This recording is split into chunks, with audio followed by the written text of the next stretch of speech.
Eto guys, ayan marami kasing nagsasabi no na kapag may tira ka na epoxy primer tapos may catalyst yan, di ba? So eto tira ko to kagabi. So tama 'yun nasa isip ko, basta may catalyst ka pa, hindi siya titigas. Kumbaga kung may natira kayo guys, patakan niyo siya or lagyan niyo ng catalyst.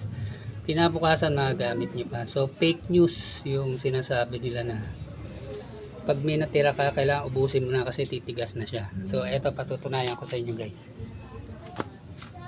Ito yung tira kagabi. Ito kailangan naka face mask kayo dito guys, hindi pa nakakalam kasi matapang yung amoy nito, yung chemicals.